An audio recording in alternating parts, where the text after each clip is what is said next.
5 বছর আগে পাত্রী দেখতে গিয়ে রিজেক্ট করে দেওয়া পাত্রীটির সামনেই আমি বসে আছি। এই অফিসের এত বড় একটা পোস্টে আছে সে, এটা অবিশ্বাস্য। চেনা চেনা লাগলেও মনে করতে পারছিলাম না। কিছুক্ষণ ভুরু কুঁচকে তাকিয়ে থেকে এক টুকরো বাঁকা হাসি দিয়ে একসময় সে নিজেই কথা বলতে শুরু করলো। চিনতে পারছেন আমাকে মারুফ সাহেব? না চিনতে পেরে তাকিয়ে রইলাম, তবে মনে মনে খুশি হলাম এই ভেবে আমি না চিনলেও আমাকে তো চেনে। নিশ্চয়ই আমার ইনকাম ট্যাক্সের ঝামেলাটা বাধামুক্তভাবে সমাধান হয়ে যাবে। কিন্তু হৃৎপিণ্ড খুলে পড়ে যাওয়ার উপক্রম হলো যখন শুনলাম পাত্রী দেখতে গিয়ে তাকে এবং তার পরিবারকে অপমান করে এসেছিলাম, তাও 5 বছর আগে। মারুফ সাহেব, আপনি যেমন অনেক পাত্রী দেখেছেন, মনের মতন পাত্রী পাচ্ছিলেন না, তাই এতজনের ভিড়ে আমাকে মনে নেই। আবার আমাকেও বারবার পাত্রপক্ষের সামনে বসতে হয়েছে। আমাকে পছন্দ না করার কারণে স্বাভাবিকভাবে আপনাকেও আমার মনে থাকার কথা নয়। সেদিন আপনারা যে অপমান করেছিলেন সেজন্যই হয়তো আলাদাভাবে আপনাকে ভুলতে পারিনি। দেখতে এসে পছন্দ নাই হতে পারে, ভদ্রভাবে পরে জানিয়ে দিলেই তো হতো পছন্দ হয়নি। কিন্তু সামনাসামনি যেভাবে কথাগুলো বলেছিলেন সেগুলো মনের মধ্যে গেঁথে গিয়েছিল সূচালো তীরের মতন। এবার আমার সব কিছুই মনে পড়ে গেল। আমি মাথা নিচু করে বসে রইলাম। বলেছিলাম, মেকআপ করে ছবি তুলে আমাদেরকে দেখিয়ে এখন এমন কালো পাত্রী দেখাতে আনা হয়েছে। এটা খুবই অন্যায় হয়েছে। আপনারা আমাদের সঙ্গে জোচ্চুরি করেছেন, মূল্যবান সময় নষ্ট করেছেন। এমন কালো মেয়েকে কে বিয়ে করবে? যেই রকম মেয়ে সেই রকম কোয়ালিটির ছেলে আনতে বলবেন ঘটককে। মনে পড়েছে মারুফ সাহেব? সেই আলেয়া এত বড় একটা পোস্টের চেয়ারে বসে আছে, আমার চোখকে বিশ্বাস করাতে পারছিলাম না। বলার মতন কথা খুঁজেও পাচ্ছিলাম না। আলেয়াকে একদমই চিনতে পারিনি। তার কথাবার্তা, চালচলন, গায়ের রং অনেক পরিবর্তন। সে এত আকর্ষণীয় হয়েছে দেখতে অবাক হওয়ার মতো। মা বলেছিলেন, একেবারে কাজের মেয়ের মতন দেখতে লাগে। এমন বউ ঘরে থাকলে লোকজন এসে বলবে এটা কি কাজের মহিলা? বউ থাকবে সুন্দর ফুটফুটে পুতুলের মতন। আমার মা পেয়েছে ফুটফুটে বউ, কিন্তু সেটার মাসুলও দিতে হচ্ছে। অনেক পাত্রী দেখতে দেখতে একসময় কম বয়স্ক সুন্দরী পাত্রী পেয়েছিলাম, বিয়েও করেছি তাকে।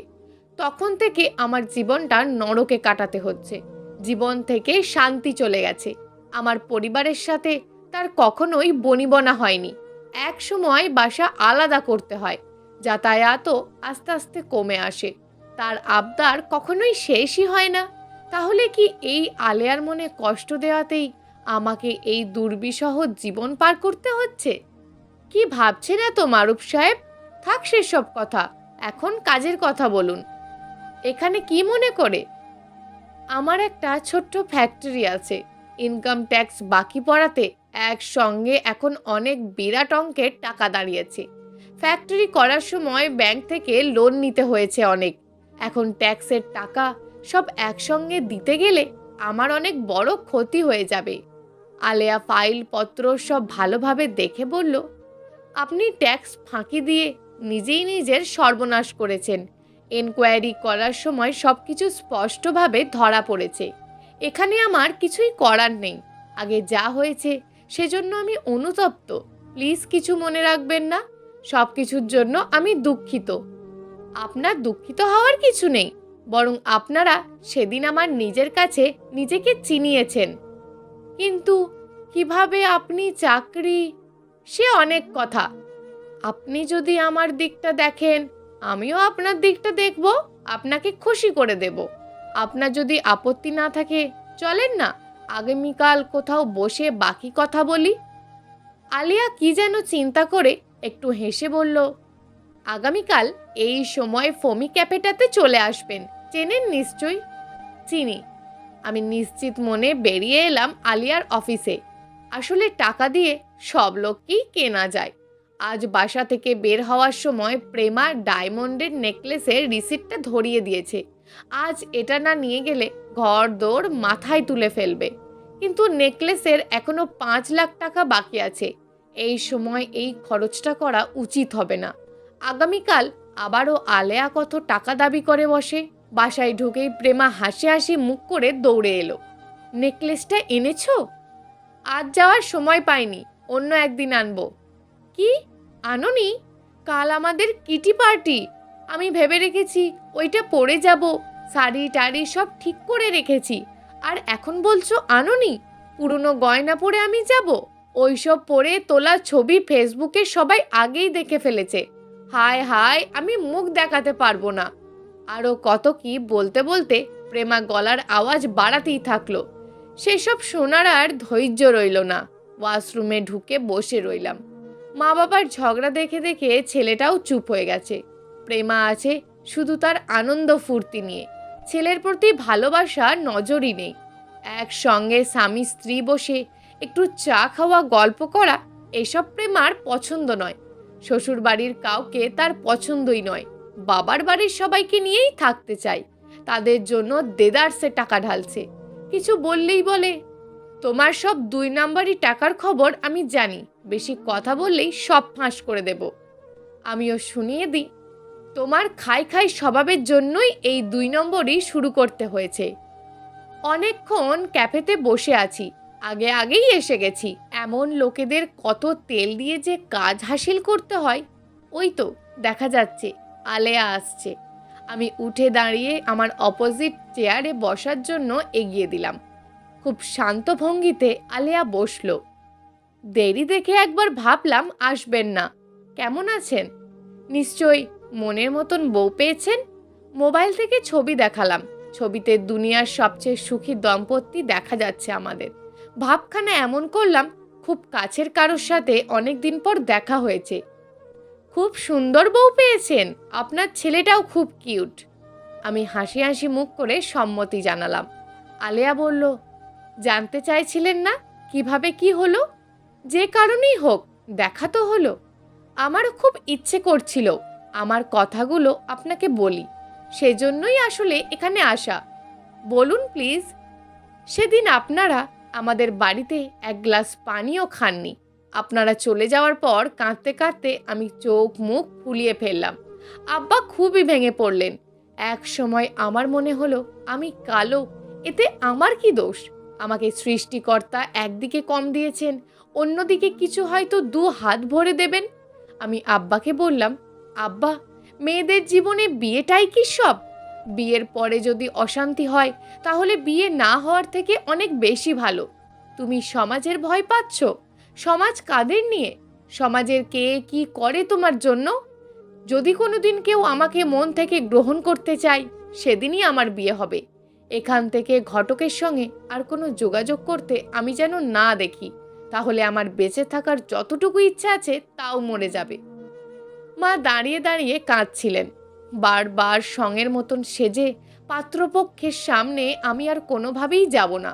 তোমরা যদি আমার পাশে থাকো তাহলে আর কাউকেই ভয় করি না। সেদিন থেকে কাঁচা হলুদ আর ফেয়ার অ্যান্ড লাভলি মুখে ঘষা ছেড়ে দিলাম। কারেন্ট অ্যাফেয়ার্স আর যত রকমের সাধারণ জ্ঞানের বই আর গুগল হয়ে উঠল আমার সঙ্গী।